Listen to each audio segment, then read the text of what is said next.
Olá pessoal, seja muito bem-vindo à nossa coluna tributária. Eu sou a professora Camila, sou especialista em gestão de tributos e também perita na área tributária. E o assunto do mês não podia ser diferente, nós vamos falar de imposto de renda. E no vídeo de hoje nós vamos tratar dos cruzamentos que a Receita Federal efetua nas obrigações acessórias da pessoa física. Por que eu trouxe esse ponto na nossa coluna dessa semana? Porque são muitas as situações onde a Receita Federal constata divergências, incoerências, erros, informações indevidas nas declarações dos contribuintes. Os dados já mostram que grande parte da população já enviaram as suas declarações. Posto isso, vamos analisar a circunstância que traz o cruzamento da Receita Federal e pontos de atenção no momento da declaração. Primeiro ponto que eu quero trazer para vocês. A Receita Federal, lá no ano de 2007, instituiu o projeto SPED, já conhecido nosso de anos. O projeto SPED ele veio se ramificando, veio com novas observações e hoje ele tem obrigação acessória que acoberta todas as operações de empresa e de pessoas. No ano passado, vocês lembram que a Receita instituiu a declaração pré-preenchida via ECAC. Este ano, ela aprimorou essa situação e trouxe a declaração pré-preenchida através do GOV-BR.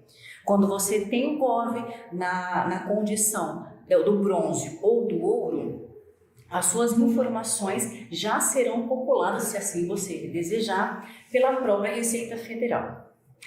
A condição de ser ouro ou de ser bronze na senha do GOV-BR vai trazer segurança com relação à Receita Federal. Então, já indico a vocês que tem o gov.br nos aplicativos dos celulares, atualizem e mudem o nível de segurança, passando para o nível bronze ou ouro. Como que você vai fazer isso? Fazendo reconhecimento facial.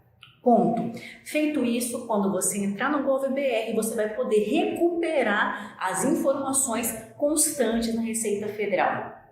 Até aí, tranquilo. O que a gente tem que analisar? A Receita Federal, hoje, com a pré-preenchida de hoje, 2022, ela demonstra para a gente a sua visão. Todas as informações que nós transacionamos no ano anterior já consta na base de dados dela. Falamos agora um pouco da e-financeira, mas temos outras obrigações acessórias. A e-financeira é a mais pesada, é a mais robusta, por quê? Quem é que vai entregar a e-financeira para a Receita Federal? Todas as instituições que estão debaixo da SUSEP, da Previc e do Bacen. Ou seja, bancos, fintechs, operadores de seguro, operadoras de investimento. Essas empresas, essas instituições financeiras, elas são obrigadas a mandar para a Receita Federal, a enviar uma declaração para a Receita Federal constando a posição da nossa situação financeira durante o decorrer do ano. Ou seja, trazendo para a nossa realidade. Posição de conta corrente, a Receita já sabe. Investimentos, a Receita já sabe. Mas, professora, eu fiz um investimento renda fixa e teve uma retenção de 5 centavos. É isso mesmo. Por que a operadora que você transacionou o investimento reteu de você 5 centavos? Porque ela tem a obrigação de informar isso para a Receita Federal. E através dessa retenção, que nós chamamos de imposto retido na fonte, a Receita já sabe que você investiu. Fora isso, nós temos outras obrigações acessórias. Exemplo, as empresas, os hospitais e os profissionais que são médicos, psicólogos, terapeutas, eles também têm uma declaração que eles entregam para a Receita Federal. Essa declaração se chama DMED, que é o imposto de renda do médico. O médico tem que informar, porque à medida que para você a despesa médica é considerada uma despesa, como o próprio nome já diz, para quem lhe prestou serviço é considerada uma receita, e receita oriunda de trabalho são rendimentos tributáveis. Logo, esse profissional que lhe prestou serviço, ao emitir a nota, ao receber esse recurso dentro dos dados bancários dele, ele já tem a informação financeira dele postada para a Receita Federal. Que obrigação é essa? DMED. Dentre outras, nós temos exemplo, obrigação acessória que construtoras têm que mandar para a Receita Federal, incorporadoras, imobiliárias. Todas essas empresas, elas têm uma obrigação junto ao fisco, já falamos isso no outro bate-papo, obrigação acessória e obrigação principal. A principal é pagar o imposto e a acessória é a instrumentalização da formalização do tributo. E essas empresas, elas são obrigadas a entregar para a Receita Federal as transações que ocorrem dentro do seu âmbito. Falando das incorporadoras, imobiliárias, elas também têm que fazer essa entrega. Exemplo, financiou um apartamento. Ao financiar um apartamento, você transacionou com duas instituições. O banco solicitando o seu financiamento e a construtora fazendo a incorporação, a construção do imóvel. Essas duas empresas já demonstraram para a Receita Federal essa transação que você efetuou. Quando você vai fazer a sua declaração e você omite essa informação, a Receita Federal já sabe. Recorde-se que, ao momento que nós transmitimos a declaração, segundos, se você entrar no ECAC, ela já consta como em processamento. Já está lá, a Receita já recebeu. Em 24 horas, a Receita já identifica inconsistências. Por que essa agilidade? Nós, dentro do mundo todo, nós somos o país que mais tem tecnologia. O nome dos nossos sistemas já dizem por si só. Por que é leão e por que é águia, né? Mas isso é assunto para um outro vídeo da nossa coluna tributária. Mas sabemos que a Receita Federal tem visão de tudo, por isso que é águia. Então, ela tem conhecimento.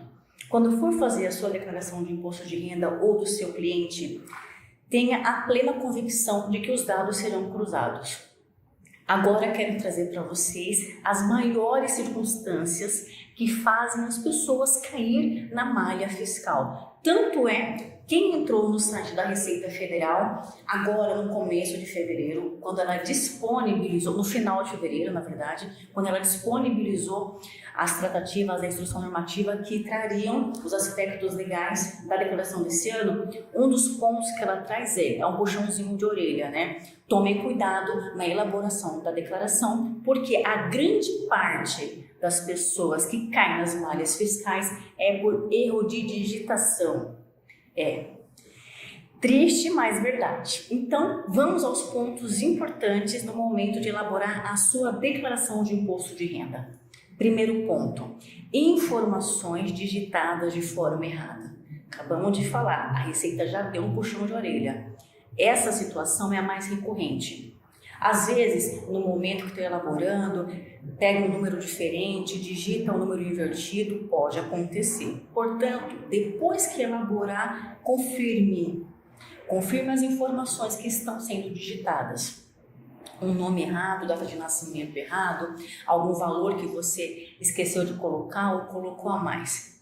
Segundo ponto importante que fazem as pessoas cair na malha fiscal e caem no cruzamento da Receita Federal inevitavelmente. Despesas médicas. Vamos recapitular um pouquinho. Despesas com instrução, nós temos uma limitação. A Receita não importa o quanto que você tenha de dispêndios com essa condição. A saúde é diferente. A Receita Federal não impõe limitações com os valores destinados à saúde.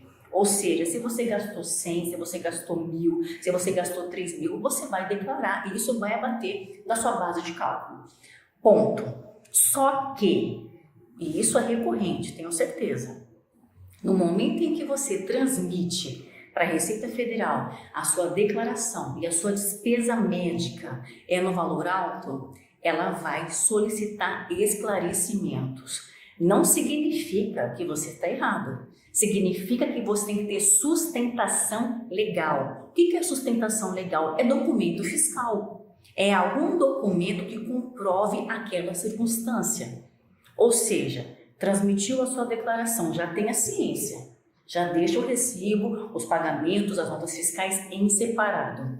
Por quê? declarou, importou, fez a entrega. Quando retornou o processamento da Receita Federal e vai constar lá pendência, que você clicar lá dentro do ECAC, ele vai pedir para você anexar os documentos comprobatórios daquela despesa. Então, ponto importante. Terceiro ponto importante que muitas pessoas caem na malha fina: dependência.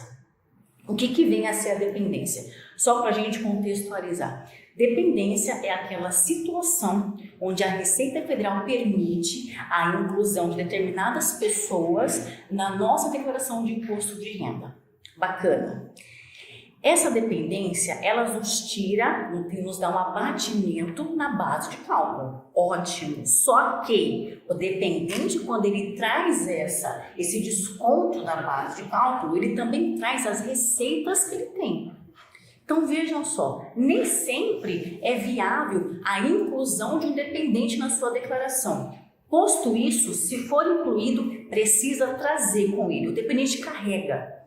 Então, as despesas que sejam de instrução, que sejam de saúde, mas também traz consigo os recursos, os rendimentos tributáveis ou não tributáveis que ele possa ter. Tivemos um exemplo dessa situação muito forte ano passado, onde muitas pessoas que tinham seus dependentes declarados deixaram de declarar esses dependentes por conta do recebimento do auxílio emergencial. Ou seja, analise. Imposto de renda de pessoa física também tem que ter planejamento tributário. Nós precisamos analisar a circunstância. Compensa eu colocar esse dependente sabendo que existirá o cruzamento da obrigação que você está entregando. Esse ano, uma outra novidade que a Receita trouxe na busca do cruzamento fiscal cada vez mais efetivo é a questão de demonstrar se o dependente seu mora com você. Vocês já viram na entrega desse ano? Quando você informa um dependente, aqui já no quadro de baixo já pergunta: esse dependente mora com você? O que eu quero demonstrar nessa coluna de hoje para vocês? A Receita Federal, ela vem se tornando cada vez mais responsável. A visão dela cada vez aumenta mais perante as nossas obrigações, perante a variação patrimonial, a variação financeira, rendimentos. Então, o que é importante a gente saber? É o sistema que nós vivemos. Existe o cruzamento de dados. Você cair na malha fina, que nós chamamos, de malha fiscal, você precisa ter ciência que isso pode acarretar situações complicadas, CPF regularização, CPF suspenso. Então, faça a sua declaração com essa ciência. A Receita Federal irá cruzar os seus dados, porque ela já tem esses dados constantes na sua base de dados, a partir de outras obrigações acessórias. Esse é o assunto da nossa coluna tributária de hoje. Espero que vocês gostem. Fiquem com Deus e até o nosso próximo vídeo.